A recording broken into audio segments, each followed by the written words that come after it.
you guys are drinking beers, I'm drinking coffee. It's like 7 a.m. here, so... I'd be worried if you're starting to crack open a few that hour of the morning. Anyway. I'm Aussie, right? Isn't that what we're like down for, you know? Okay, so here we go. Hi, this is Richie from the Metal Cell podcast. I'm delighted to welcome Chris from Hidden Intent and Joe, no stranger to the show, from Gamma Bomb. How are we, lads? Pretty good. Bloody beautiful, mate. To put it into context, Chris, you are just after rolling out of the cot at what time? 6:30, is it? Yeah, that's right. Got up nice and early, 5:30. So, yeah, fresh as a daisy, mate. Yeah, fair play to you. And I want to give a shout out as well to Sesson from Ireland Metalheads as well. He told me about your band, so that's how you came into my viewpoint, I suppose. Yeah, no, thanks for having me. Yeah, and Joe, any news with you lately? Not much, man. Just sent the Gamma Bomb album off for mixing today. Brilliant. So that's your man James Oren, the guy who did the Last Warbringer and Machine Head and stuff. He's going to do the mix on this fuck one. It. Okay, I don't think you said that the last time. That's new. I was probably in the works or whatever. Like the new label just wanted us to try a different producer. We've been using the same guy, Scott Atkins, for like 10 years. So we just thought, let's try someone else. Well, actually, we didn't really say that. The label said you have to try somebody else, you know. And I believe you're recording too, Chris, is it? Yeah, we're doing our third album now. So same deal. We've got a new mixer. We're using a guy called Teddy Moeller. He did FKU's albums. Yep. So he did a single for us, and it sounds killer. So we're using him for the whole album. But it's funny you say the Warbringer guy, because we were going to use him. This club, but my guitarist was like super picky about like guitar sounds and didn't want to use him in the end, so we stuck with Teddy. It's funny, isn't it? Like, it's just sometimes whenever like a band like that, because it's a band decision, like, you know, you can be offered Ed Repka or something, you're like, oh my god, let's do it, and there's one guy who's like, no, I don't really like his artwork. You're like, what the hell are you talking about? But it's interesting that both of you released singles as well through this COVID-19 lockdown period. Yes. Actually, you guys, Gamma Bomb, actually stole our idea. We released a lockdown video for our cover of Pub Feed by the Chats. I don't know if you guys know that. Brilliant. We did like a metal cover, and just when we were about to release a lockdown video, that I saw the Gamma Bomb video and I was like, damn it. But no, it's funny the Acid Rain H isn't on, because they did the same thing. They had like a video where they were living in lockdown and pretty much doing exactly the same thing. I think all of us like medium intelligence bands had the same idea all at the same time. We're like, wait a minute, I have a brilliant idea, you know. No, yours was really cool though, man. Like, I liked how you had your mascot guy in there. It's really cool. Yeah. Yeah. I think we'll be seeing more of him, Joel, will we? Yeah, he's going to be on the cover of the next album, hanging about, doing bits and bobs. So we're trying to, I don't know, like, it seems like that kind of thing's getting more popular again, you know, having a bit of something. Like, I don't know if you guys know, but there was a while in the early 90s when Exodus had a dude like that. They had like a big mascot called Rex, who was on the cover of all their t-shirts and stuff like that. Like, he kind of had like a big half melted face and stuff. Jesus, no, I don't. Yeah, it's kind of like, they don't really talk about it too much, but yeah, that was a big deal for a while in like 1990, around Impact is Imminent sort of time. Oh, okay, yeah, I was going to say that in Force of Habit, another weird album cover there as well. I think that's the one album that Gary Holt said he'd re-record. Yeah, if he was given a chance. Well, like, that's the whole thing about doing this chat, isn't it? Like, you know, we're all here primarily as like big thrash fans, you know, absolutely, and that's that's the, like, talking about albums like Force of Habit is the reason to do this. So it's like, totally, we really appreciate it though. Like, back in the day, being, you know, huge fans, hearing that album and being like, oh my god, this isn't. We didn't like it anyway. You know, there was a couple of good songs like Feeding Time at the Zoo. Yeah, brilliant. But, it was kind of like easy to see where a lot of those bands made their mistakes, you know. And I'm sure you guys probably thought the same, Chris, where you're like first hearing those records and being like, wait a minute, the good ones are all finished now, you know? Yeah, some classic thrash albums. Like, I'm a huge Mortal Sin fan. I don't know if you listen to Mortal Sin. Enough said. I love Mortal Sin. So, yeah, when I first formed Hidden Intent, I pretty much wanted to base it off like Mortal Sin and Coroner, the whole three-piece thrash metal band vibe. Yep. So, yeah. What's the story with those lads? Are they still together, or are they just waiting for a reunion tour? Actually, we were like really lucky last year. We played a festival in Sydney called Steel Assassins. I recommend if you can, check it out. It's fucking awesome if you make your way down to Australia. And Matt Mora, the singer of Mortal Sin, he obviously lives there. And I've been hitting him up for ages, being like, dude, come up and do a song with us. Just one song. We'll do I Am Immortal and I'll leave you alone forever. I promise. And then he was like, for some reason with this show, he was like, how about we do 3 songs? And I'm like, cool. Yes. And we got from another band, Maitreya, we got their guitarist to do the second guitar duties. Nice. And we did Women in Leather, I Am Immortal, and Lebanon, no? If you don't another say song Lebanon. Faith of Despair. I can't remember what it was. Okay, yeah. Yeah, Voyage of the Disturbed. Right. Yeah, so we did those 3 songs. But apparently they're Mortal Sin, they're trying to figure stuff out because they really want to play the Aussie download. And I know they'll get back together to play that if they're offered the opportunity. Yeah. But him and the bass player just fight a lot. I think I saw them at Headbangers Open Air in like 2008 or something like that. Yeah. But we were big fans of. Is the second album Face of Despair? Is it, or Correct. What's it called? Yeah, Face of Despair. And it's got your man playing drums on it, isn't it? The comedian dude who went on to have like a career in comedy. What's his name? I know that. Yes, correct. Yeah, he's awesome. I went and saw him last year with his stand-up. He's so funny. Jesus, yeah, that's amazing. But was he on the first album as well, Mayhemic Destruction? I'm not sure if he's on Face of Despair, but he might be on Mayhemic Destruction. I think that could be, yeah. He's definitely on either one of those albums, yeah. But I'll never forget when that came out. My buddy got it and, again, just passed it on through an old copy, an old TDK or Maxwell 90 tape, and we were just blown away, especially that song, The Battle of Lebanon. That guitar, my God. And there was a full page ad in Metal Hammer or one of those, or maybe it was Kerrang at the time for the album, and there's a quote from Bernard Doe, who was the guy from Metal Forces, and it said, "This is the best debut album since Kill 'Em All." So Jesus, high praise. It was like a big deal. Like whenever it came out, people were like, "Oh my God, this is," and maybe it was kind of probably overhyped a little bit, so that they didn't really have legs. Although they did tour Europe, with Annihilator and stuff like that. I think around 1990. Yeah, they supported Faith No More in Europe. And Soundgarden or something like that. Yeah, they got some killer shows, and Headbangers Open Air. It's funny because we played Headbangers Open Air last year, and Matt was in my ear about it, like, you're going to have the best time, rah, rah, rah. And he was right. It's like the funnest show I've ever played. So it's great. Yeah. It's an amazing festival. And it's like, it's a brilliant, like, I love that about those kind of German fests that, there's these bands that, you thought you would absolutely never, ever get to see. And, you get to see. It's great.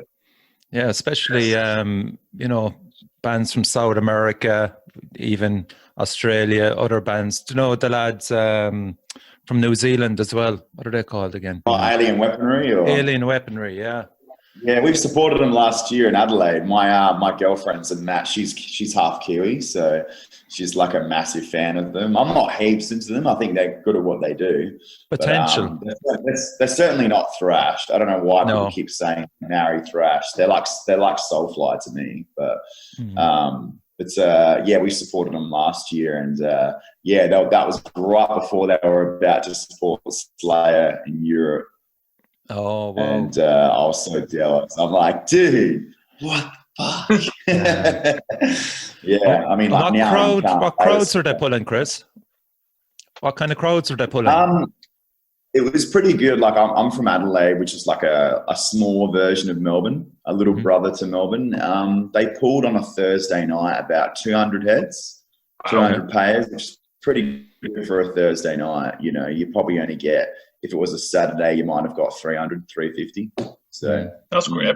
You know, there's a lot of bands out there like Destruction and stuff like that who wouldn't be able to pull numbers like that on a Thursday night, you know. So it's kind of like, we supported Destruction, and then it was like, you know, 100, 150 if you were lucky, and in a massive venue that was way too big. Yeah. But See, the problem is really like especially Destruction are like a good example, because like you, Richie, like how many times have you seen them, man? Like you must have seen them. I'd say like, 8, 9 times.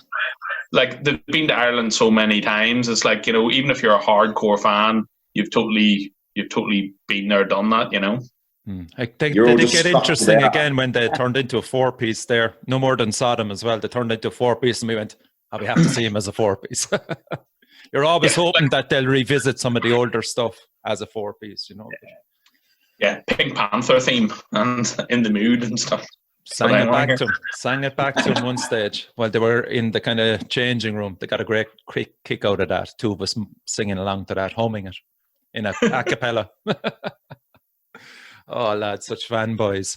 What about your place now, Chris? At the moment, is it opening up yet for venues, or is there any? Yeah, again, really lucky where I'm from, South Australia, like our COVID cases have stopped now. So there hasn't been any new cases for like, I think it's been about a month now. So yeah, venues are starting to reopen. We're playing a gig on August the 7th, and we're the only band playing on the night. It's more of like a welcome back show. So it's like certain band members doing like DJ guest spots, and then we're playing and doing a video shoot. So should be cool. I'm a little nervous though, because we haven't played a show since like March. So that's Adelaide Rise, is it? Is that what it's termed? Is that the title? Yeah. Cool. Yeah, he's obviously a massive Sepultura fan, the promoter. So, as we all are. Did any of you hear their new album? Actually, yep, great album. Isn't I haven't heard. Very, very good. Like, you know, really. Like, I think they were doing experimental and like, you know, kind of proggy stuff for such a long time, that they just wanted to do something that was very thrashy, and it's great. It's like it's easily the best thing they've ever done with Derek.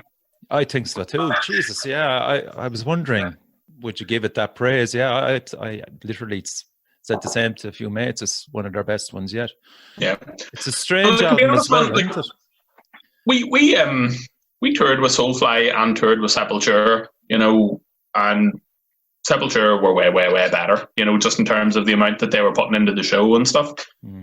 I don't know. Like, I suppose, like, some people kind of look at it as in being like, we're not getting, you know, the reunion that we all really want out of it, but what do you do? Like, I think that time's kind of passed. It's the same as Skid Row. It's like, you know, 15 years ago, it would have been brilliant. It's like, you know, the Expendables, if that had made it in like 1994, we would have lost our shit. Whereas now we're just like, yeah. The Expendables. Yeah. Chuck Norris, man. Yeah, I don't know why they don't just get back together, man, and just do one reunion show, just one. And, you know, they're all alive. I missed the only chance I could have seen him as the classic 4-piece back in the day, because I was I think I had like pneumonia or something like that. I was goosed anyway. I couldn't go, but I never got to see that classic lineup, unfortunately. So I can understand why you'd want it, but again, I'm not sure. I think as you said, Joe, that boat has sailed really. Imagine if it's shit.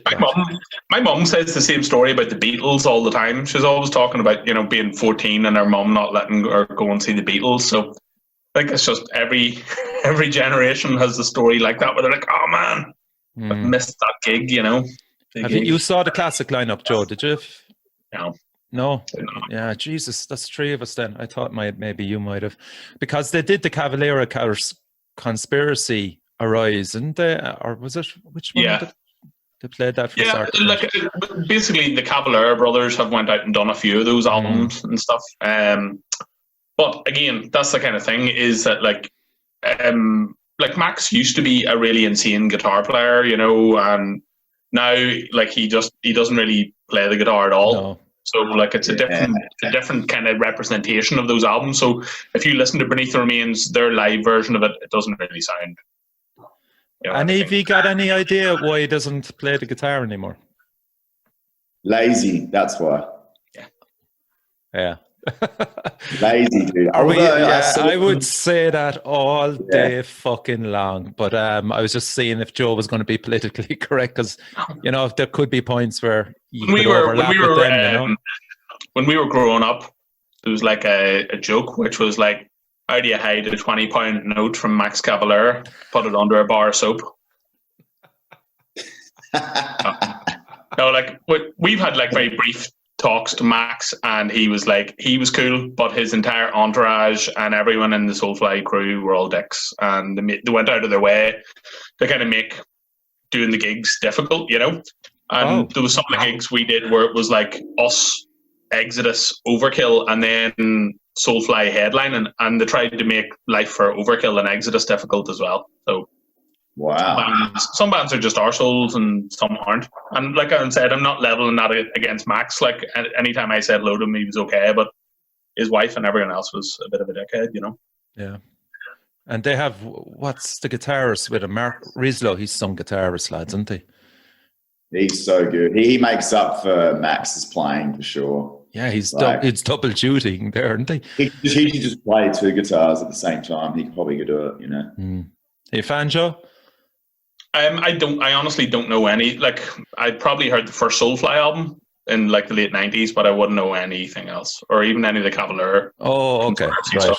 Yeah, no, we do. Yeah, between a few of us, we always pick up either Soulfly or Cavalera. Yeah.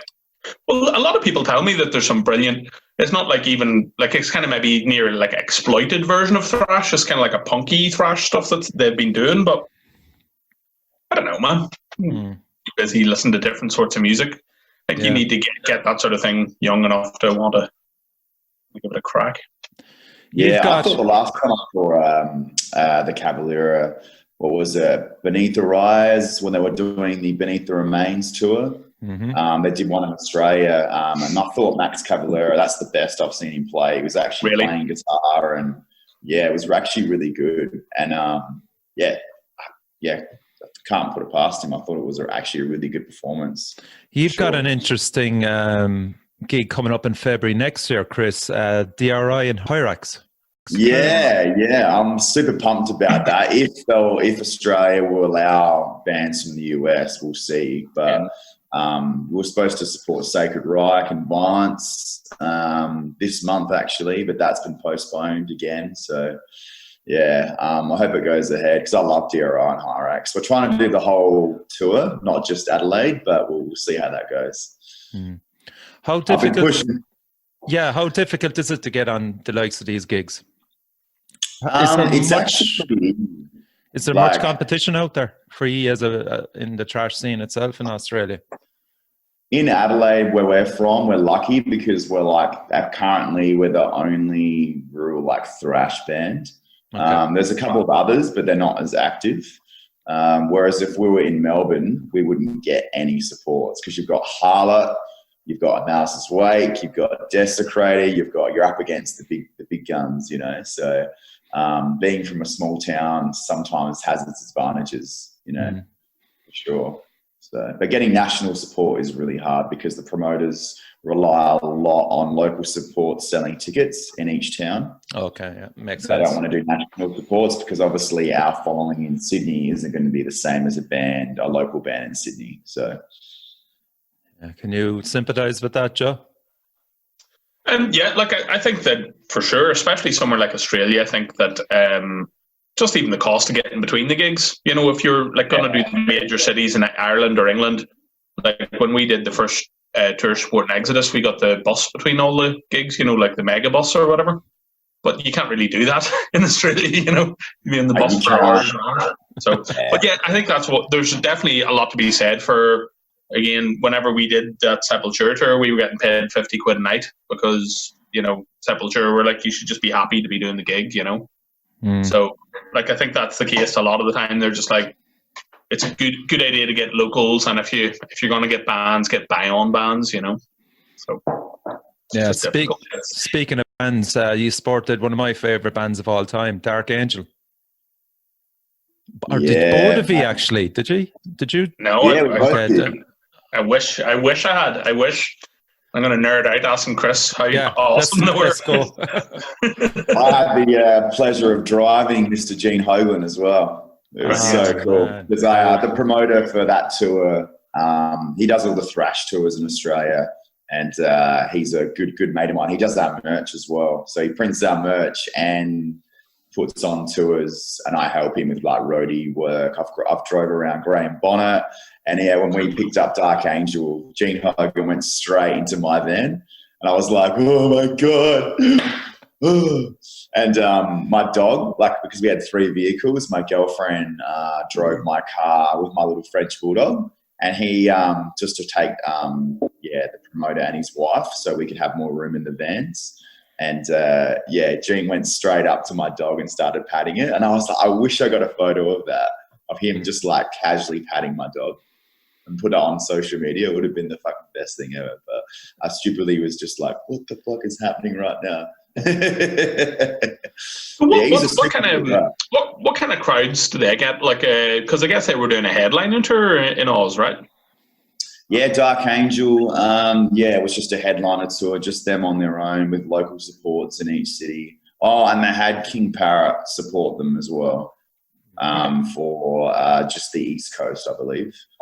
It was about a band like Dark Angel. They're probably going to only pull between 200 and 300 people per night. Yeah. And then the small club shows, which is not bad for like our population. It's not terrible. You know, I think, man, that's kind of always been, the case. I guess like maybe in the early 90s in Europe, they were probably pulling like 500 people, but I don't reckon that they, like a lot of their headlining shows at any stage really would have been over 300 anywhere, Yeah, maybe Melbourne 350, 400. Melbourne is the capital of thrash in Australia, so that always pulls the best. But having said that, sometimes because they're spoiled for choice, sometimes other cities do better. So you can never pick it. It's how much money people have. It's a kind of funny thing, man. Like Australia and Ireland are both very similar in the sense that like frequently you'll get bands going over to your part of the world, but not coming to your country, right? So like a lot of the time I'm sure you remember growing up, Richie, you get a lot of bands coming to England, but they wouldn't come to Ireland. It'd be the same. You get a lot of bands coming to Japan, but they don't go to Australia, It is what it is. You just have to travel to those bands, really. Yep. That was probably like the first time I went away to see all those big bands like Metallica and stuff. Was all getting the coach over to London to go and see them and that kind of thing. But realistically, there's probably bands come in and they'll just play probably Melbourne and Sydney, and you'll have to travel up to see them, Chris, obviously. Yeah, there is tours that come. I think it was Avantasia. I'm not a big fan, but Avantasia, bands like that, the real power metal-y stuff, they'll only do Melbourne and Sydney. Like, that's it. And how far away is that from me?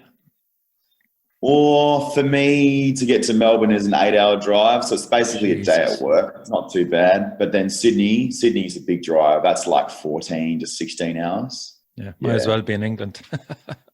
Yeah, pretty much. Yeah. Jesus. I saw Dark Angel twice. We deliberately went, obviously of Hellfest, Chris. That was the reason why we went there, just to see Dark Angel. We didn't give a fuck about anything else. Anything else on the bill was a bonus. We just went there. And I'll never forget it. Myself and my mate, Timmy, we were waiting anyway up on the hill for them to come on the stage. And I noticed that Timmy had gone missing, I was looking around going, where the fuck is he? And I, of course, checked the bar, no sign of him. So here he came through the crowd anyway, wearing a fucking Dark Angel t-shirt, a brand new one. I went, what the fuck, man? Where'd you get that? And he goes, I kind of got it down there. He goes, where? Frantically going, fuck, it's probably after selling out already, He says, down there. And I'm going, yeah, bollocks.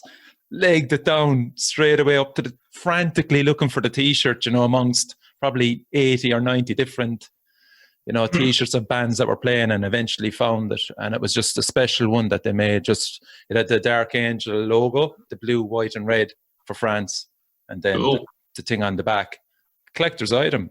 And so we actually thought then that was it.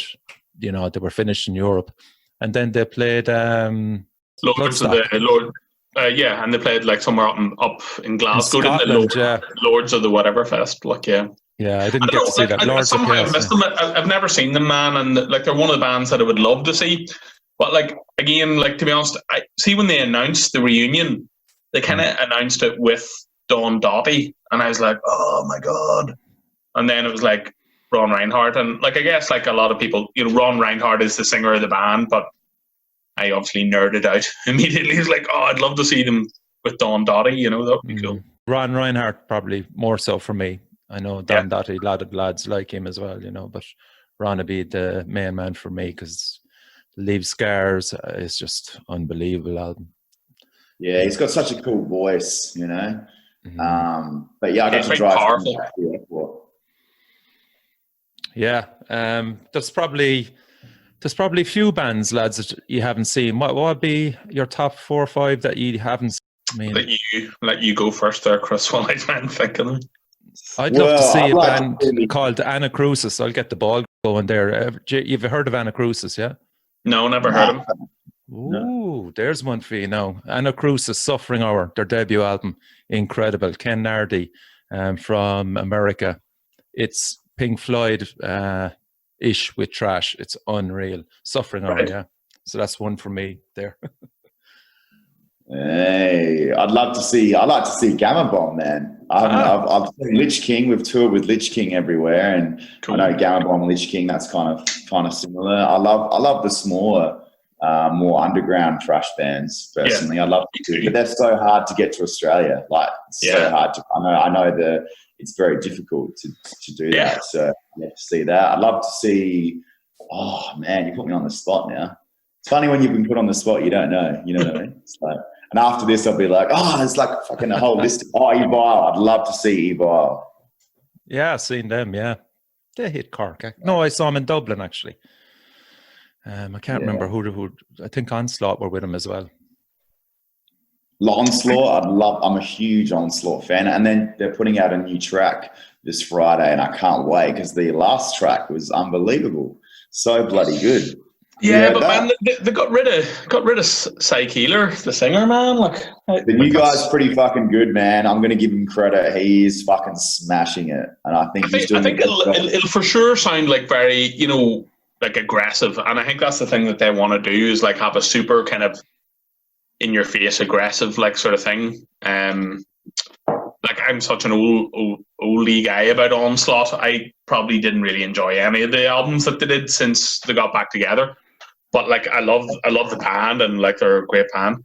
I tell you what, you know who I've never seen that I would love to have seen? Laz Rocket.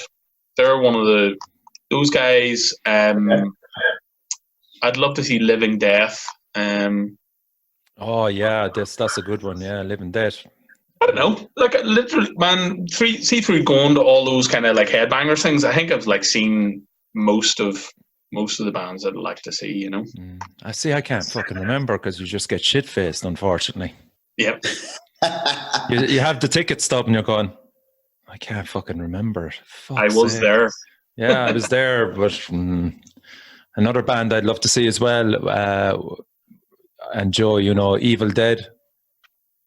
Yeah. Absolutely. I've heard of them. They're pretty cool from what I've heard. Evil Dead, they're pretty bloody good. Yeah. Yeah, Future Shock. We grew up being like big fans of Agent Steel and stuff, and like nerding out. Whenever we were over in America and stuff on tour, we got to hang around with Juan, and he was just like very, very nice dude, like, you know, just really friendly. And like he's in Body Count now, so like for bled him, he's off having a great time, like, you know. Yeah, that's pretty cool as well. The Body Count. Yeah, he was the duet with your man on the Power Trip. Yeah. I can't remember. I'm nearly sure I saw Body Count as well. I think that was at a festival as well. Oh God. I think they did play in Ireland back in like, you know, 93-ish time, like, you know. But I for sure haven't seen them. Yeah. What about merchandising, Chris? Does that obviously comes hand in hand with the new album? Have you looked into it yet? Have you got a team to the album? As in like having new merch items, is that what you mean? Yeah, and have you got a kind of a team with the new songs as well, or is it just random songs kind of? Yeah, no, it's songs. We actually wrote the songs for this album really quickly because we went away. We get really distracted with our personal lives, as you do, and we went away and just wrote 5 songs in one weekend. Like we just got away where there was like no internet, like fully out in the sticks, and yeah, it was the best thing we ever did. Like you know, not being able to contact anyone and just purely focus on the music and drink heaps of beer. So, but yeah, merch, I do all the merch stuff. I try and come up with designs that fit our music, the whole Aussie thrash thing. So the drop bear and yeah, we talk about it as a group, but yeah, generally I lead most of it. So yeah. Would you kind of work with an artist, a particular artist a lot? Yeah, I use this guy, All Things Rotten. He's somewhere in Europe. He charges really fair. We've used him for a lot of designs, and I use a local guy in Adelaide to do more of the Aussie stuff, like the drop bear and things like that. Like he's done my tattoos, like my personal tattoo. This is a Lich King tattoo, by the way. Cool, cool. Yeah, because we toured with them so many times. They're like our brothers. So he did this tattoo as well. So he's just a good mate of mine. I like getting local guys if I can, because then it's nice to have that personal relationship. Absolutely. And what does get a dog up mean? It means like cheers, scull your beer. Okay. Yeah, get a dog up. Yeah. We our drummer said it one day when we were in Japan. We were playing with we played Truth Thrash Fest. Have you played that, Joe?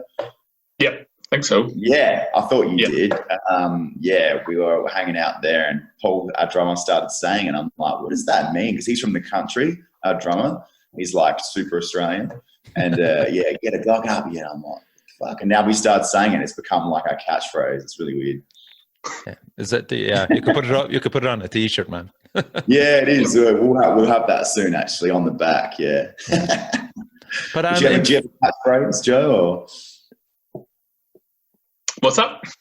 Do you have a catchphrase for your band? Like, do you have like a slogan or? We used to it used to be faster is gooder, and then it became more about less ideas, and then. I don't know. Like, it used to be like thrash like it's 86, and like, you know, it's time to thrash like it's 86, and like, I don't know. Like, it's not like that necessarily you feel embarrassed by like a lot of like early lyrical output, but it's like those are like the most honest, you know, honest lyrics you're ever going to write, or like whenever you're just having those kind of pure being a thrash head kind of thoughts, like, you know. And I find it's really hard to kind of. We've always said, oh man, I'd love to write another song about thrashing, or, you know, a song about, you know, being in the pit and stuff. And like me and you were talking about this, Richie, last time. It's like whenever you find yourself at the back away from the pit, it's kind of harder to do without being a bit like facetious about it or whatever. But yeah, like that's what we used to always have, like thrash like it's 86 on the back of our t-shirts and stuff. And yes, it is. Yeah, that's a cool one. But I mean, we are throwback bands, you know, like you know, you guys, Lich King. We are at the end of the day, and I'm happy to admit it. Like, we're throwback bands. You know, I don't know if you feel that way, Joe, but yeah, like I'm happy to admit it because it's what we are. Because we love thrash metal. See, you know, it's a weird thing, though. Like, it's a weird thing, Chris, though, because like there's a stigma attached to it in thrash music that isn't necessarily attached to it in other genres. So like if you're a band like Gruesome who are playing like death metal in a kind of very 1990, 1988 style, people don't really look at it in the same way. You know, like I think there's a lot more give and take if you're a band trying to do 80s rock or 70s metal. Whereas if you're a band doing 80s thrash, they're kind of like, this has already been done, you know. But the thing is, you make music that you want to make, like, you know, like it would probably make you extremely upset if you tried to make an album that sounded like, you know, Low by Testament or, you know, The Ritual by Testament or whatever, you know. So may as well keep on doing what you want to do, you know. You're not like, I think back in the day, a lot of bands used to be forced into directions because of money and stuff. And if you accept the premise that there's no money in it, then you can make the right decisions a lot easier, you know? I think that's a great point. So, yeah, because I mean, ultimately, it's your fans that are going to tell you if you're going in the wrong direction. You know, you'll actually have someone say it to you at a gig, or you'll recognize it in just sales just dropping off for no reason. You know, just fans won't buy it. You know, and like talking to the guys from Zentrix and stuff, they were very much like that. They didn't they knew that they wanted to do something different to try and reinvigorate themselves, but they didn't realize that they were kind of going to ruin their their old fan base, as it were. You know.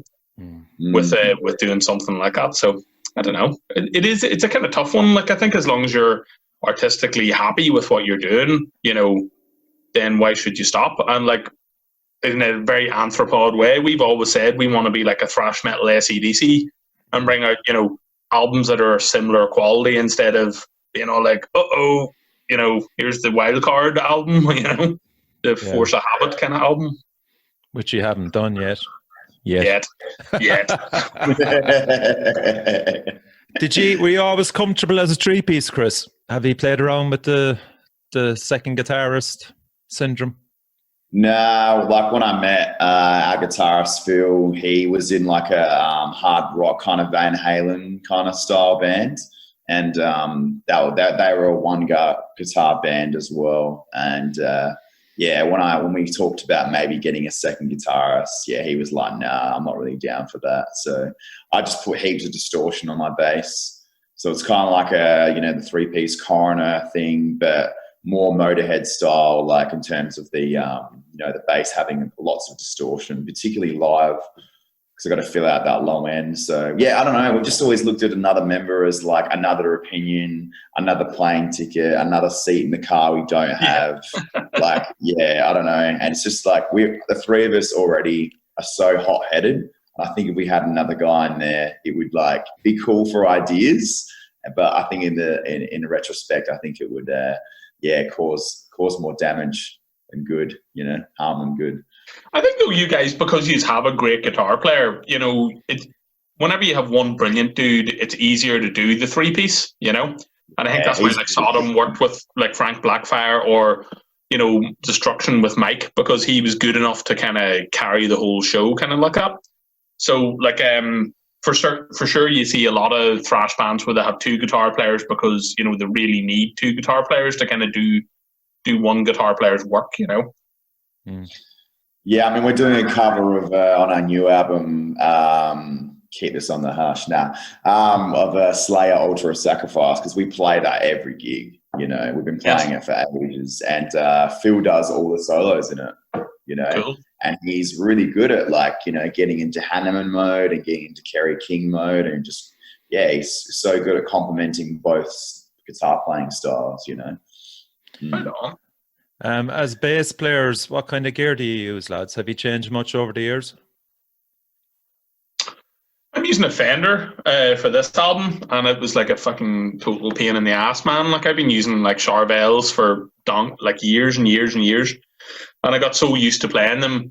I did a lot of the demos for this album on a Fender Jazz, and it sounded really, really cool. I was like, oh, this is great.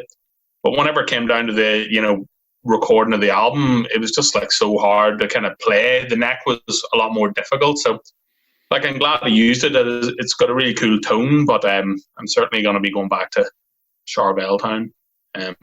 Aside from that, just I'm sure probably use something similar. Sans amps, you know, really, really, really great preamp. That's about it.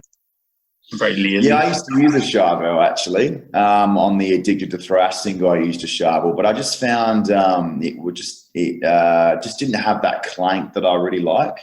Yeah. So I swapped to a Yamaha BB because James Lomenzo from Megadeth, I loved his tone, and that's what he was using, and I found one in the guitar shop for like half price. And it was just sitting there, and the guy was like, yeah, no one buys these because they're so goofy looking. But I started playing it, and I just fell in love with it. And to me, it sounded better than like a Fender Deluxe. I played a Fender Deluxe, which was like $2,000 Australian. And then I played a Yamaha, which was like $900. And to me, the Yamaha had more bite on it. So I use a Yamaha BB through a Dark Glass M900 head. Cool. And do you play with a pick or fingers? Pick. Yeah, you with pick or fingers? Pick, yeah.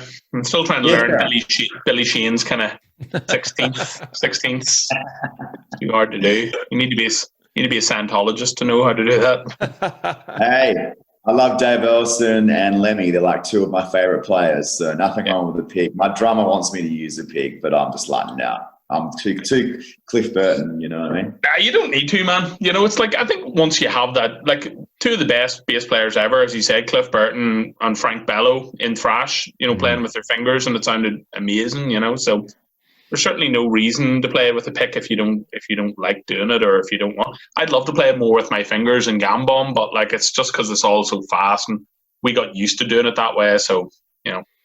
Whenever you get old, you want to stick to what you know, kind of like, I suppose. And would both of you write stuff on guitar as well? Yeah, pretty much, loads. Yeah. Like like in the past, I would like write a lot of. This is probably the most democratic gambon album we've made in like since the first album. It would tend to be like a lot of my stuff, and I always do stuff on guitar. You know, it's not but like. Again, the classic bass player thing of like being able to play the guitar well enough to know that you can't play the guitar well enough. You know, it's like, I can play it, but I know that I'm not good enough. So yeah, I can't play guitar to save my life, dude. Like, that's why I play bass. And I started playing guitar, tried to learn like Pantera riffs, and I just sucked. And everyone in my high school that was playing an instrument were playing guitar. So I was like, I'm going to play bass. But then when I write riffs on the bass, sometimes I can't play a riff that's in my head. Do you get that, Joe? Yep. Yeah. So I just hum it out. I find it so much easier to hum it out to my guitarist, and Phil is really good at that. Like I can just go do do do do, and he'll just go, "Oh, do you mean this?" And I'm like, "Yes, exactly." So that's what I do.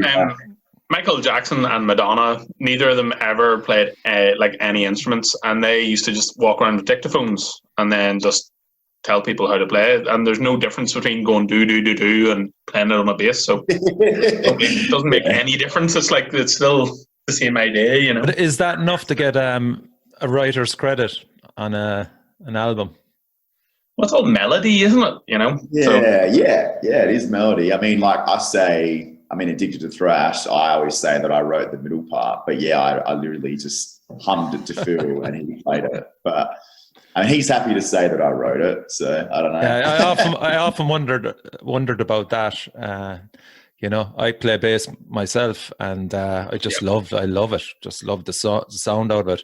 But would I swap it to be an expert guitar player? Not really. I'd rather play piano if I could. If I could master anything, I'd rather play piano. Here's the thing, though. It's nice. See, whenever you play the bass, you get to enjoy the gig because you can kind of look at what everyone else is doing and drink beer and have a good time. Like if you're the drummer or the guitar player and the singer, if you fuck up, everyone's gonna be like, "It was him," you know. If your bass player's like, "Hey." Yeah, that's brilliant. Yeah, Rob out of The Exploited more or less said the same thing. Shout out to Rob. What a brilliant band.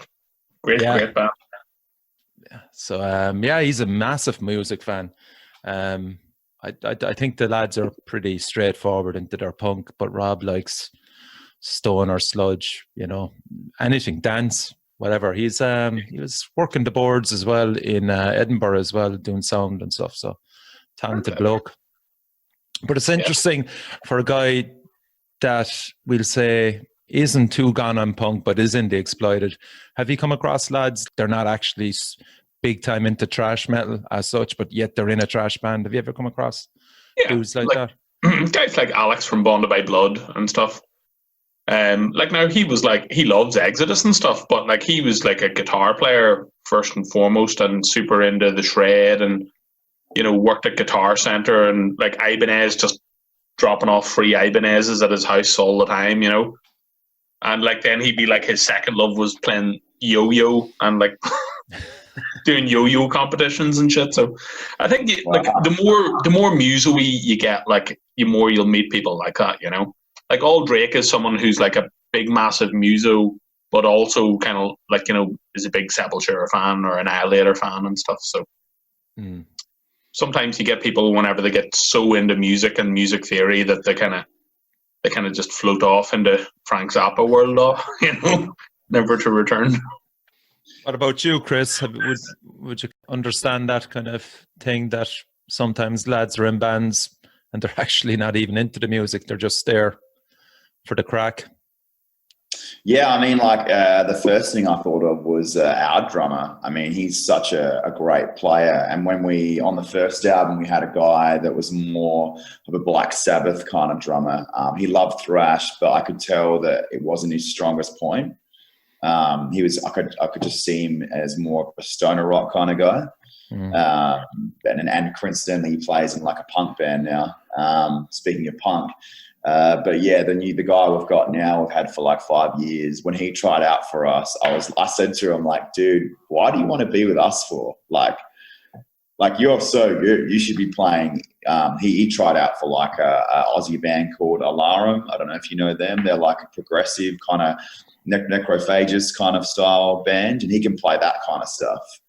And I was like, why do you want to play in a thrash band, dude? And he goes, oh, because I love Metallica. Like, I can play all that techie stuff, but my roots are Metallica, you know? And he's got Injustice for All tattoo on him. And I'm like, okay, fair enough. But he even says he has to dumb down his playing a bit to play with us.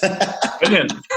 But he likes it. I think he just likes being able to crack, have beers, you know? Yeah. If you have a few drinks, still double kick, fine. You know, I think that's the thing when you play that more technical style music, you've got to be really on point, you know, and it's kind of boring in a way.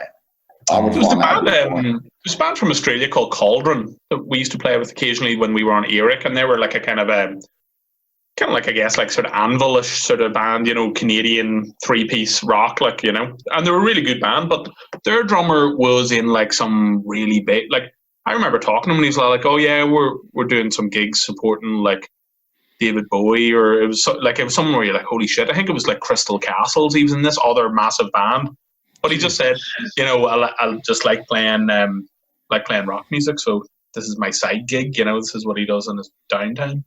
Yeah, it's unusual. Like, I mean, the biggest example for me would be like Dave Grohl, you know, with Foo Fighters. I mean, you know, I don't know, did any of you get that Probot album that he brought out? But I mean, like, he's a serious Celtic Frost fan. He knows his music, like, and he likes his metal as well. Yeah, and like, dude, his drumming on that Songs for the Deaf album by Queens of the Stone Age is like, it's like Bonham worthy. It's pretty amazing drumming, you know.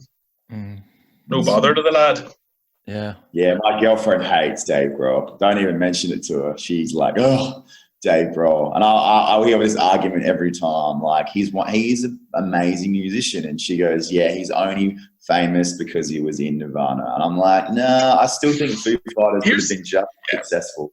Here's the thing. Like, see, realistically, man, I think that the Foo Fighters now are probably like just as big as Nirvana were, you know, like absolutely, yeah, you know, absolutely. If Foo Fighters announced a gig at Slane, Richie, they'd sell it out. Yep. You know, if Nirvana had done a gig in Slane in 1994, they wouldn't have sold it out, you know. So, I don't know. I'd say a bit close one. Yeah, did they play Reading in 92? Yeah. Yeah. That's England, you know. I suppose. Like Phil Slane, you need to pack in, like, I don't know if you were at Guns N' Roses. It was completely full of cultures. Like, it was. I wouldn't go fucking near them. No, thanks. Red hair and check shirts everywhere. Look. Yeah, and sure, I avoided Metallica like the plague as well down Slane last year. Was it last year they played? I really wanted. The Cure were playing the same day, and I really wanted to go and see the Cure. But guess who was at the Cure? Was it good? Brilliant, absolutely brilliant. I can't believe we're talking about the Cure, but look, I'll tell you, I had. Do you know that Setlist FM or Setlist.com? You know, it's always great, you know, when bands are coming in, there's, you know, they'll have the list of songs that they're playing. So I think the last gig that the Cure played before Dublin was actually in Australia. They did a tour. And I was looking at all the sets. So I was just like kind of going, right, these are the set list of songs that they played for the last maybe 2 to 3 weeks. And I was there going, right, there's 4 songs which are new, so I know I'm going to be at the bar for that, or I can go for a piss. You know, that kind of way. That was my logic the whole way through. And they came in, and after the 3rd song, you'd see Robert Smith turning around because the crowd were going mental, like, and he said something to the rest of the band, and they just played their greatest hits. Just like that. He made a decision and just went, no, this is special. The sun was shining. Like, they're kind of like it's sort of like, you know, like Bruce Springsteen or whatever. You're going to get like 3 hours of songs. They're going to play like 35 songs until you're really tired. And I think that was one of the reasons I wanted to go, because it was like, go and see Metallica. You know, there's like going to be 5 or 6 songs you don't like, which means that you're only going to get to hear like 8 or 9 songs that you do like. Whereas if you go and see The Cure, you're going to probably hear like 20 or 22 songs that you like, you know. So have we lost you there, Chris? Couldn't get a ticket, so oh well. But I did. I saw Metallica doing the S&M2 thing in San Francisco. A couple of months after that, and they were really good at that. Because at Slane, they were a wee bit kind of, I don't know. It was like, that's where Hetfield fell off the wagon, by all accounts. Slane. Yeah, well, after Slane, they played Slane that day, and they stuck around Ireland for another 2-3 days, and he was seen drinking the black stuff. Well, apparently, you know, like whenever you see the dude in the normal touring regime, he looks really thin and like, you know, kick ass, and like whenever he starts looking a bit more, you know, bloated, the Wizard of Oz-ish, kind of like, it's like, you know that he's back on the drink. But it's the same as like, you know, Mustaine. It's like, you know, you can tell whenever he's like in good form and sounds good, and then there's other times you're like, oh, Dave looks really bad. Like, I'm sure, you know. We were only talking about Mustaine there on the last podcast, and one of the lads made a great point. He said, if Metallica offered an Iron Maiden type, a 3rd guitarist, do you think Mustaine would join Metallica? They wouldn't ask him, man. They'd ask him, would he better? But would you think he'd join him? Yeah, of course he would. Yeah, of course he would, wouldn't he? Yeah, of course he could. He'd, like, dude, in a second. If they asked him to fill in for guitar instead of John Marshall in 1991 or 1986, he would have been there in a second. Yeah. But I kind of look at it now and still go, the man will never get over it. And like, do you know, look at Yannick, is it Yannick Jers, is it, with Iron Maiden? Yeah. And then I thought Aidan Smith would never come back. And then he came back, you know. But I think that's the Dave problem is just that, like, the band that he left became the biggest band in the world, or got kicked out of. So, like, that's the problem. And then the other problem is, it's just like, you know, what metalheads and people are like in general life. If Dave Mustaine's walking down the street, people are going to be all like, Metallica! You know, it probably hasn't been easy to forget. So, but at the same time, I think that, like, I thought the last Metallica album was really good. And I think that the next Megadeth album has the potential to be good. So, last Anthrax album was good. Those guys still have some petrol in the tank. So, yeah, I think like, as much as I'm slagging them off, like, you know, I still think that there's some good work to be done. Like, what do you think, Chris? Yeah, I think it's Dystopia was a great album. I mean, like, there were a few tracks on there that sound a lot like Hangar 18, but I still thought it was a great record. You know, it's amazing that they can keep doing that. You know, but Mustaine, yeah, I feel for him. You know, like, people know that the whole Metallica thing gets to him, but at the same time, because of the way he reacts to Metallica, he's kind of like put himself in the spotlight in that regard.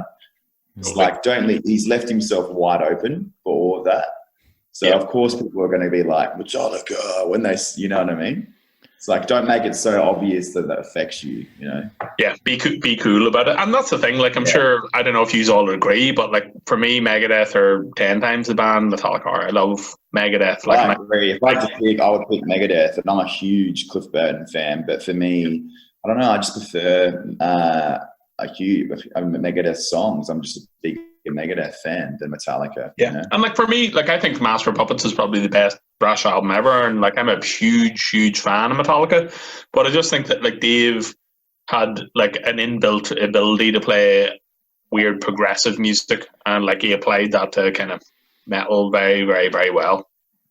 The weakest point about him is his vocals. You know, that's the only problem.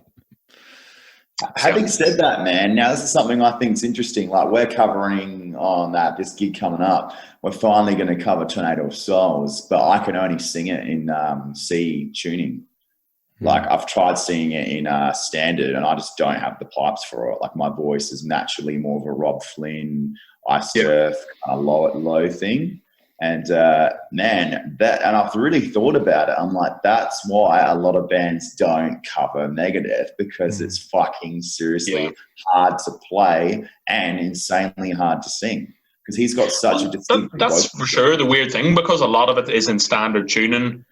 You would imagine that if you had a voice like Mustaine's, you would have sang in that kind of, you know, euthanasia, cryptic writings register that was a bit lower, and, you know, give him room to groove. But like, he just went for the high, like really high kind of register, and it was, I guess, harder to do. Some people are just like that. Like, you know, James Hetfield is one of those dudes whose voice has just got more powerful and stronger every year, you know? Like, by the time he's 70, we'll be being all like, what the hell? Shouting his head off, like, you know? Yeah, you think, like, I've tried a few Metallica covers in karaoke, and I think, I can nail it. But, like, there's certain parts you're just fucking, your voice will shoot out, you know? I go, you know, surprisingly, you wouldn't think it, like, you know, but yeah. Speaking of the Big Four guys, did you ever hear that, you know, the very first Big Four concert movie they put out? I was at it, I was at the movie, yeah. Yeah, right. Now, I saw it in the cinemas. Did you guys see it in the cinemas? Yeah. Right. Now, do you guys remember when Megadeth played? And that audio, the original audio of the first Big Four concert of Megadeth playing. Do you guys remember that? No, I was drunk. I remember. Yeah. I remember a local cinema here. Everyone, like a few of the metal crew in Adelaide went, and everyone was drinking, because you can in this particular cinema.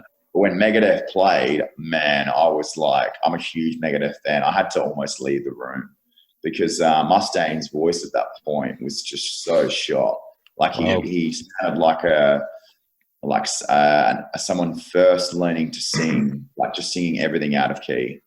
Yeah. And then I noticed when they put out the actual Big Four, like DVD Blu-ray, they fully edited his voice and it sounded better. But I heard the original file, and atrocious. They did the same, man. You know, they did like a 20th anniversary or Rust in Peace live album and stuff like that, and Countdown to Extinction, and it was all post synced right from start, you know, Dave's voice. And I think it's like, last time I saw them was at Hellfest in 2012, and it was just like so really, really, really awful. Yeah. And some of my mates have seen them since and said it's good. Yeah. And I think it's one of those things, like, you know, like Priest, where sometimes whenever you go and see Priest or someone tells you about Priest, they're like, oh man, Halford sounded bad, or Ozzy, you know, and then the next year they'll say it sounded good. So not everyone, as I said, is blessed with that amazing consistency that someone like Dio or Hetfield had, where they can just smoke a joint. I think you nailed it there with consistency, because I saw Megadeth headlined Bloodstock maybe 3 years ago, and they were fucking outstanding. His voice was spot on. Great. You know? And that's it. I think that's what it is, dude. It's like I know that Dave is a smoker and stuff. Like, maybe that's just the deal, is like sometimes his voice is bad, sometimes it's good, you know. I think so, yeah. I think that could be the key. And like, that's a weird one to, like, maybe we can branch into talking about this for a sec, but, you know, bands who put their voice on tape. So, like, Wasp got caught out recently, you know, where, you know, they were all miles away from the mic and the whole vocals kicked in kind of thing. Oh, no. You're serious? Yeah, they were starting with I Want to Be Somebody, and, you know, it's like digga, you say, and like they were still a ways away from the microphone, you know. Oh, fuck. Like, would you rather see like a band like Wasp or Whitesnake and hear the vocals being like that, where it sounds amazing, or would you rather see it like Mustaine, where you're just like, this impaired my enjoyment of the gig, you know? I hate bluffers. Yeah, you'd rather hear it being awful. And I swear, honestly, I know it sounds sick, but I just hate bluffers. I've watched Max Cavalera, and fucking there's rhythm guitar there, and he's not fucking plucking. And I've told people they've fucked me out of it for ruining the gig, but stuff like that drives me nuts. Yeah. One of your I totally agree. one of your country bands, Elm Street. Do you remember those guys? Yeah, I know they've played with you guys a fair bit. Yeah, I'm good mates with Ben. They used to put their vocals on rhythm guitars on tape, and like we're playing in some fucking place that holds 50 people, and you're like, where are all these amazing background vocals coming from? And but yeah, use tapes. Oh, like he would sing, but then have backing vocals as a backing track. Is that what you mean? Yeah. So they would have like a tape in the background, put backing vocals or put extra rhythm guitars and stuff in it. I don't think they do that anymore, but that does sound like something they would do because they're very much about that polished sound. Yeah, professionalism and stuff. Yeah, I would never do that. I think it's a preferred taste. Like for me, for something like Whitesnake, I'd kind of prefer it because I want it to be like sing-alongable. Yeah, I can understand for Whitesnake. Yeah, that makes sense. Whenever you're like Wasp in the Button Factory and it's obvious. No, I want Blackie to sing, man. Fuck it. Blackie. Yeah, I'd rather Blackie suffer through it, being truthful. But like when you're looking at the likes of David Coverdale now, what would he mime or not? I wouldn't even be checking, being truthful, because you want him to sound the best, for the experience of Whitesnake, Yeah, good old Blackie. Yeah. Let me get a beer instead. Let me get a beer instead of talking about Blackie. Have you seen Wasp, Chris? No, I haven't. I'd love to see them though. They're one of those bands. They came to Australia back in the day when I was like not even born, probably, and because I'm like 30. But yeah, they're one of those bands I'd love to see. I'd have to go to Europe to see them though. Yeah. They were actually supposed to be playing. I bought tickets to see them. October, maybe it could be October this year. I'm not sure if it's still going on, or I think it is. It's pushed back to next year. But I have never seen them live either, and I'm an old school fan of them. I wouldn't know much of the new stuff, but Electric Circus now and stuff like that, great.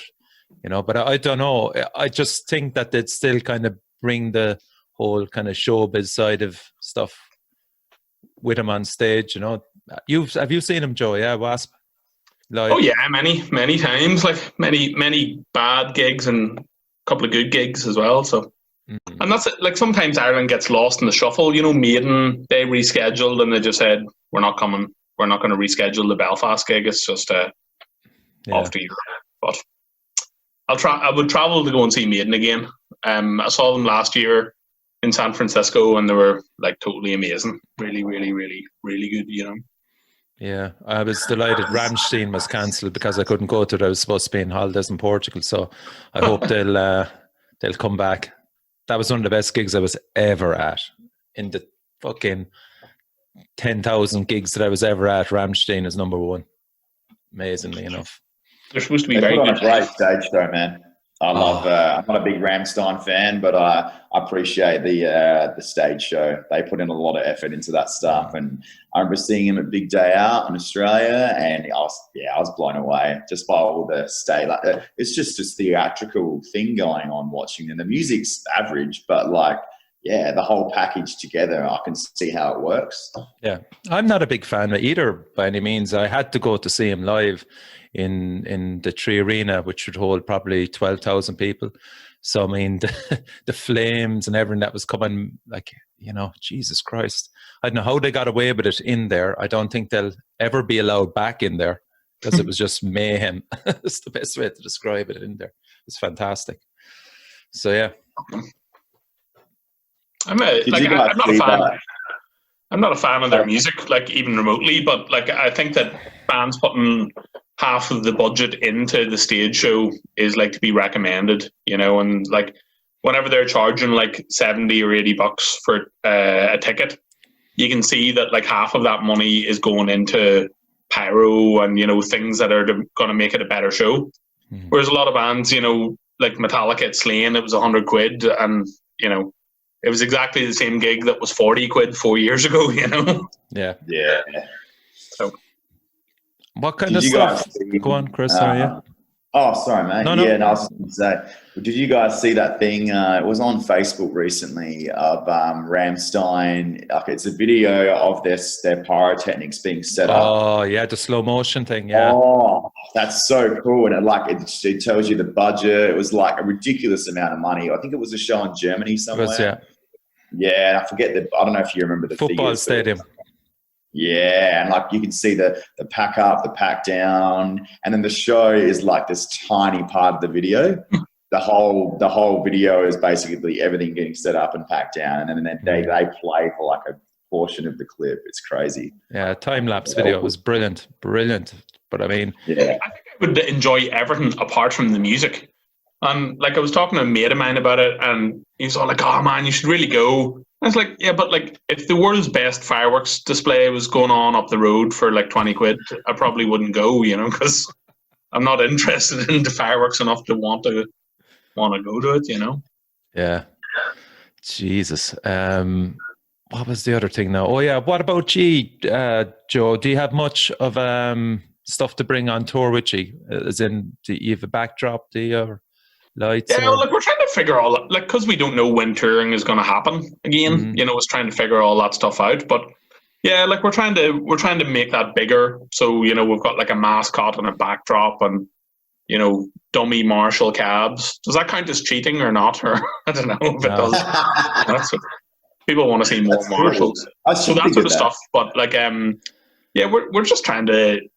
You know, because we've been at it so long now, it's like we've 7 albums. We can only really do like 1 or 2 songs, well, 2 songs per album and stuff, you know. So we're trying to figure all that out. But see, to be honest, man, like I honestly think that it could be a ways before it comes back to Europe and America, because the problem basically is that no matter how well things go in Europe, right, a lot of the touring festival circuit that goes on next summer, right, is going to involve around American bands coming over to Europe. And as long as that's either going to be a restriction on that happening, or certain countries that are important won't let bands like that come in, then there's not going to be any festivals. So like Grass Pop can't happen next year if American bands can't come to Europe, you know, or etc. And like say, fair enough, Grass Pop may be able to happen, but what about like other countries like Spain? Maybe if their numbers aren't good or America's numbers are still bad, they're not going to let them in. So there's a lot of people saying that it's going to be 2022.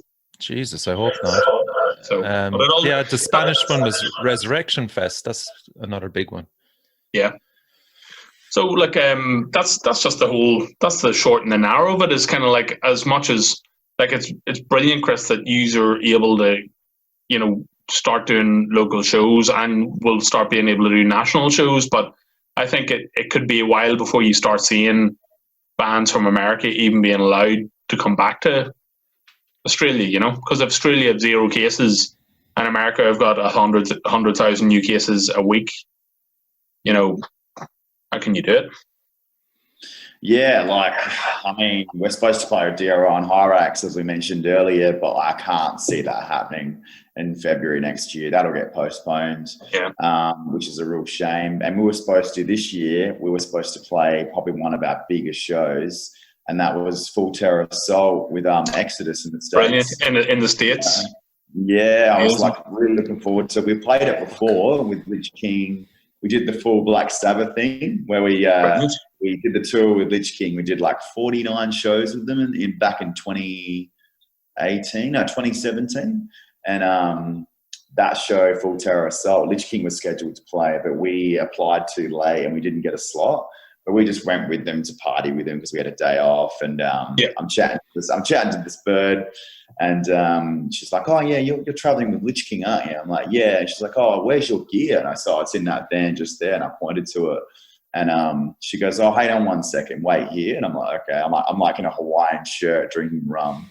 And then she goes, "Oh, a band pulled out of Houston. Do you want their slot tomorrow? It's right before Havoc." Yeah. Okay. Like, woohoo! My guitarist didn't believe me until we're on stage, and he just like shit himself. It was so good. That's awesome, man. Has that happened much where you've kind of just out of circumstances got something bigger and better as gig wise? that gig and one time in Adelaide, it wasn't the kind of show he wanted to play, but it was still pretty cool. We got to a band called Pain. I don't know if you know, what's his name? Punk or Peter. Yeah, his band, the guy that plays in another metal band, I forget what they're called. I've heard of Like Pain. yeah, Pain. Yeah, last minute we got that gig because someone pulled out, and yeah, sometimes you're just in the right place in the right time. You get some cool shows. What about you, Joe? Have you played Full Terror Assault? Like any in the States? No. Oh yeah, like we have, like we've played the States a bunch and stuff like that. We toured with Forbidden over there and Overkill and DRI and etc. But we haven't been back in ages, man. And I'll tell you why it is because basically the cost of doing it, you know, visas and stuff like that, and doing all that stuff from Europe is pretty expensive. So we got like offered to do a tour last year with Warbringer and Enforcer, and we had to turn it down. Even though, like, I think the money was pretty good. I think it was like $700 a night or something, which is like above our usual fee for doing club shows.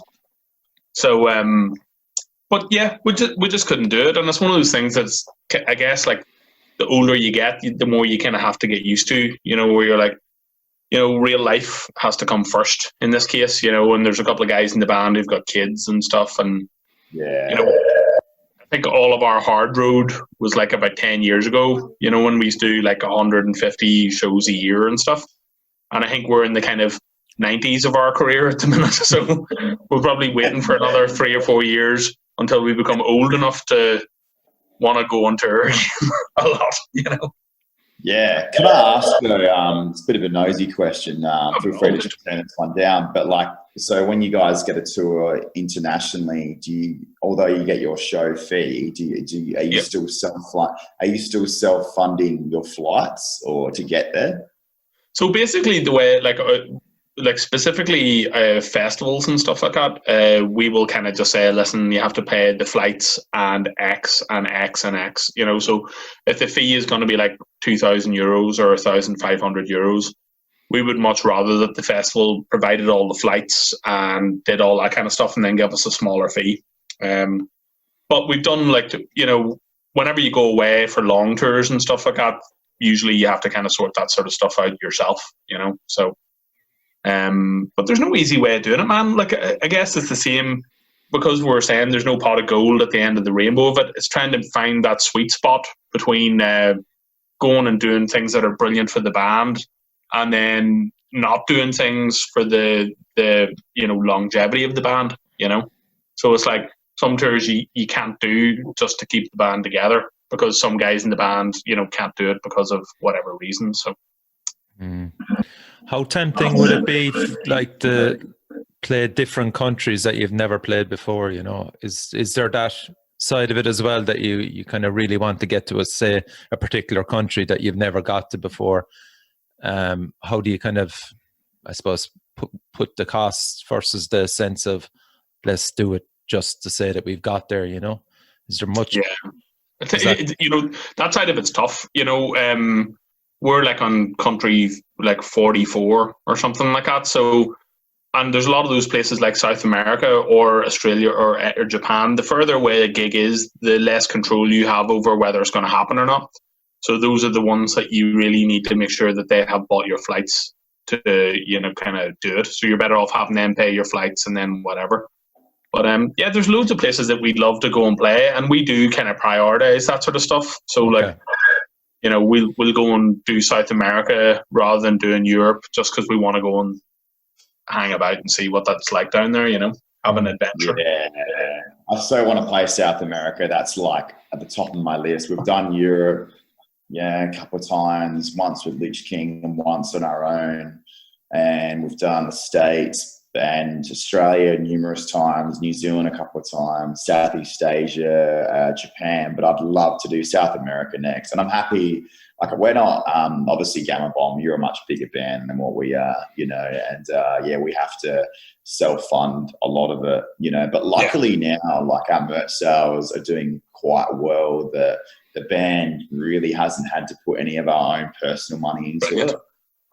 But international flights is the only thing that we pay for in the band. That's a good way of doing it, man. And the thing is, it's not necessarily about being a bigger band or whatever. Like, it's kind of more, we've been on the go for 10 years longer than you guys. So, we've been to, so in 10 years' time, if we have this conversation, you'd be like, yeah, I've been to all those places, Yeah. What was South America like, man? Can you tell me about that? Who did you play with? First time we went down there, we went down with Dark Funeral, and it was supposed to be the the Accused. So the like kind of varied bills down there, and the Accused dropped out. But that was all in Brazil. And then the second time we went down on our own with like a bunch of bands supporting us. But it's really, really brutal, man. I guess it's somewhat like Australia in the sense that you're like doing the gig, getting off stage, getting to the hotel at like 2 a.m., getting up at like 5:30 to go to the airport, and then flying to the next city. And it was like doing that for 15 days, so you just end up feeling really, really tired and run down. And, the classic thing when someone says, oh my God, what's X city like? And you're like, I don't know. I didn't get to see any good parts of it, or, I was sick that day, so that's the ups and downs of doing it. But it's a crazy, awesome place. But it's one of those places that's so weird and just out there that kind of like we went down there before touring with Forbidden, and we were talking to the guys from Forbidden about they went down there and toured, and they said when they got there that the promoter hadn't booked any of the internal flights for the entire country. So they were doing a show, getting paid, and then the night before flying, booking their flights. So they said it was, and like the Exodus said the same. They were like, we got to Lima, Peru, and the guy wouldn't give us the fee for the gig, so they didn't do the gig, and there was a riot. So it's a bit Wild Westy, Yeah, it's funny you say that, man. Because a band, who was it? Warbringer did an Australian tour, right? And the promoter for the tour was a guy from South America. Oceanic Sharks was his booking agency. And he left Warbringer stranded in Melbourne. Poor guys. But luckily, a great venue there, the Bendigo Hotel. They put them up upstairs in some rooms and fed them, and they got their flights sorted out, and it all sorted. But they had to get their flights sorted out personally, because this promoter just fled. Apparently, he fled the country, Australia, after that. Went back home because he got online, got public shame online. So. Yeah, you get that, but he was probably, the lads were lucky that it was in an English-speaking country. If you're left stranded in Peru, fuck that. How does that work? Yeah, having botheration. Yeah, I don't know. Well, I guess that's the nature of the beast.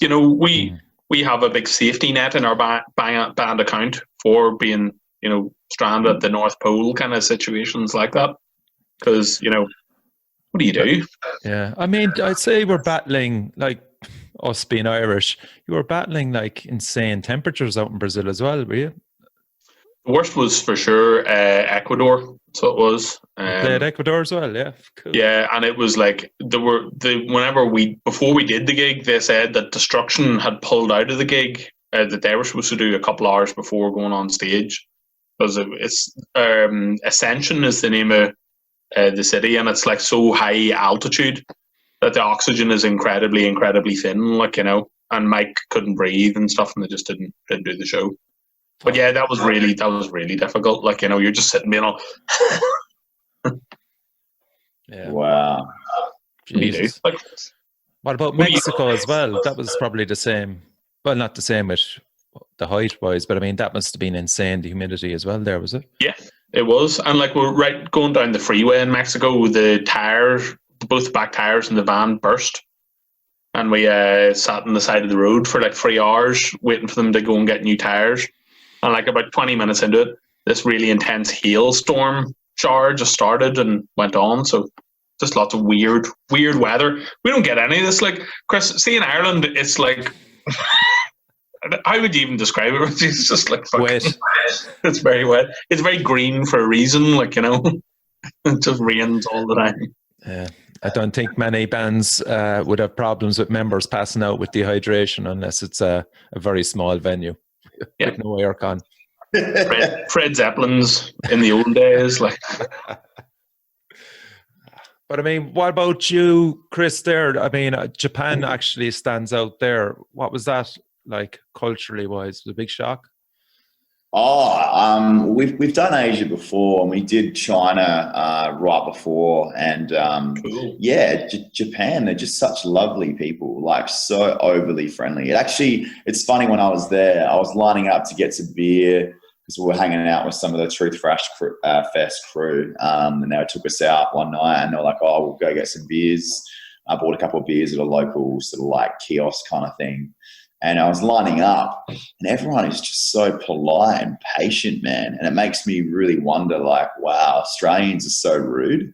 Like, people wanting at their watches, Western civilization, oh, come on, mate. I've been waiting in this line for like 2 minutes now. Why haven't I been served yet?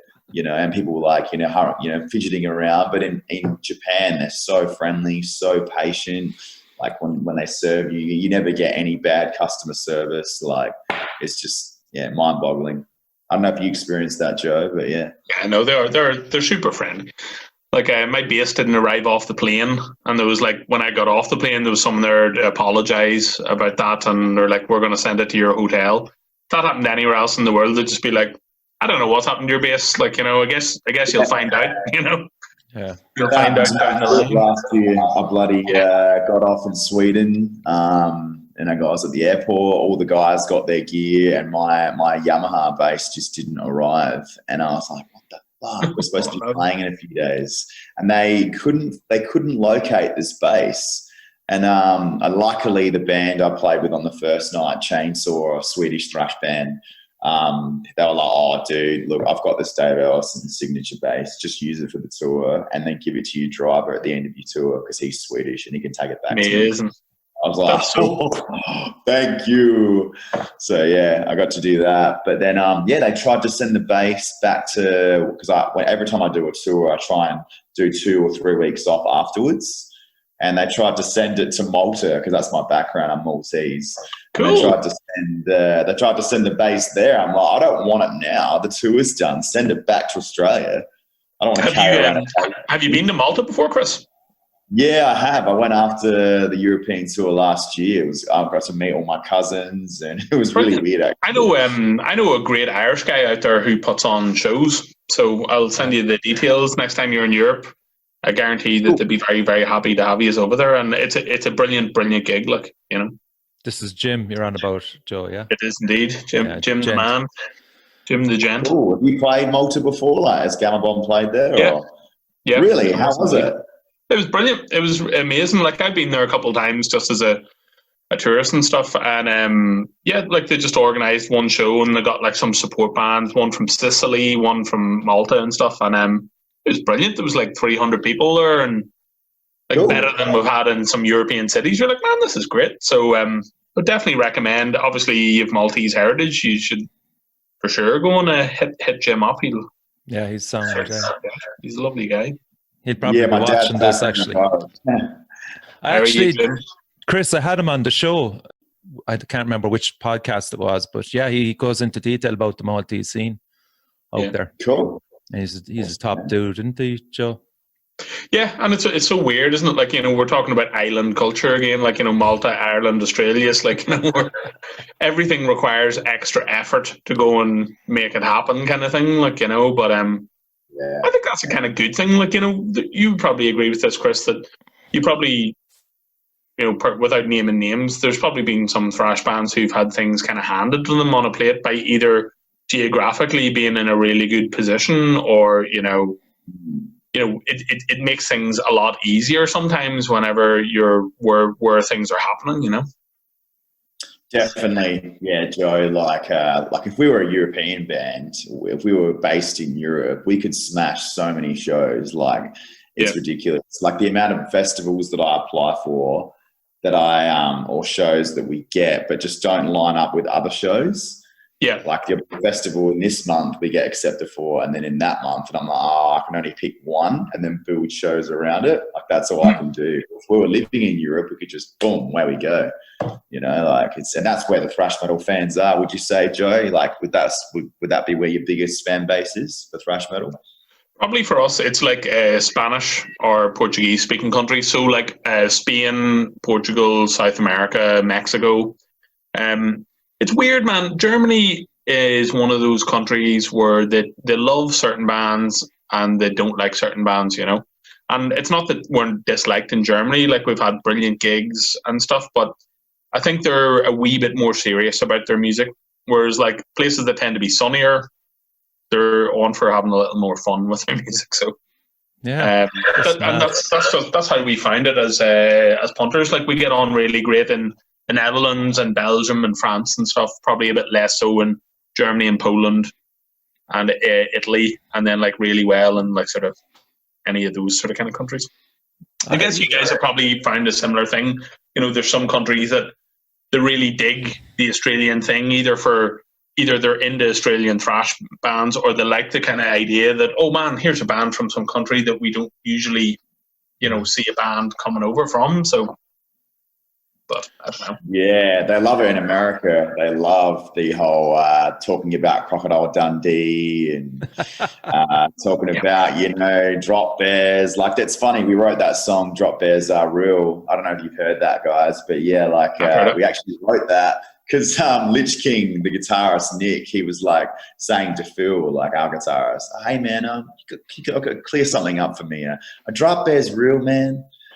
And we fully had him going for ages. We're like, yeah, they're real. Like, you got to be careful when you're walking around hiking. Like, they come down and just grab you. And he was like, really? Like, there was like a lot of Australian people in Ireland used to perpetrate this myth that there was these giant seagulls in Australia that came down and pecked people to death as well. So, and I'm sure that's a take on the Drop Bears. So there's your sequel.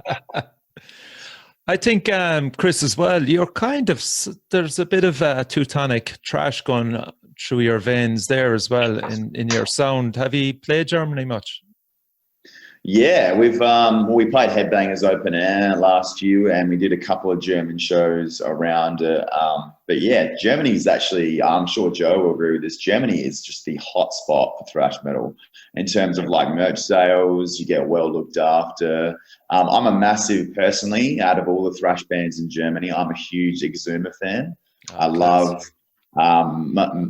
he's the singers. I love his vocals. I love that shouty bar that he's got. Yeah, and he's great. I'd love to play with him. I saw them last year at Brutal Assault because I went on a bit of a holiday with my girlfriend, and we went to Brutal Assault, and I got to see him play, and I knew like every lyric, and he was looking at me just like, oh wow. I got to meet him in the meet and greet, and it was so cool. Yeah, Chris, I was at that as well.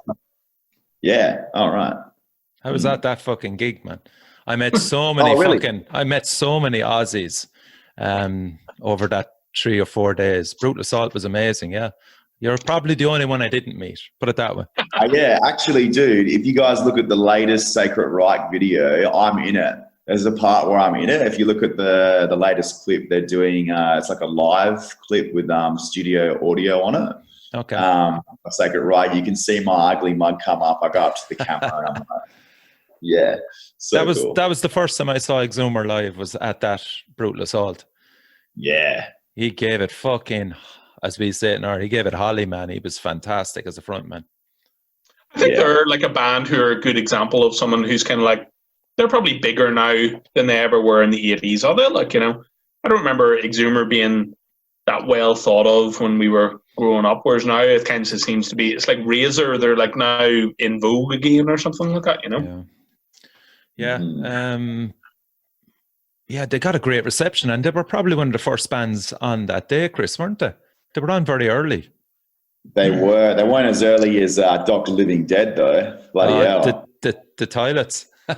Yeah. I went and saw Dr. Living Dead, though. I made sure I checked him out, got up early and had a beer as soon as I woke up and just went straight into that mosh pit. It was so good.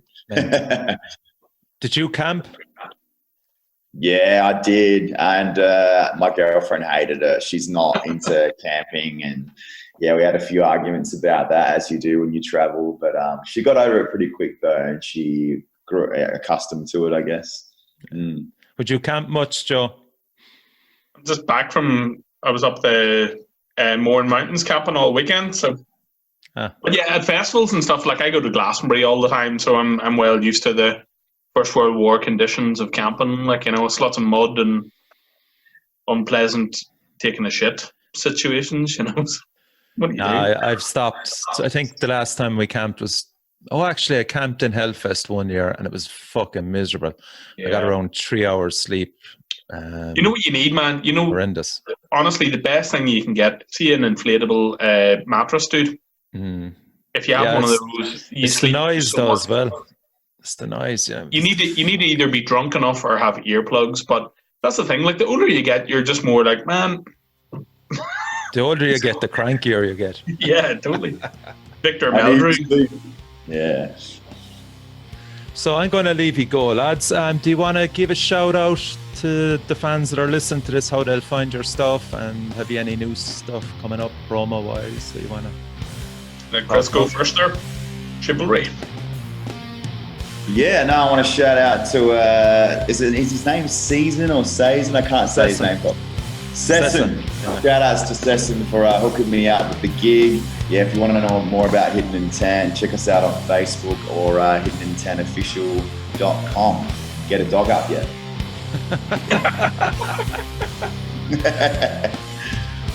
Okay, thank you very much for having us again, Richie. It's a pleasure coming on. And new Gambom album coming out at the end of the year, I think.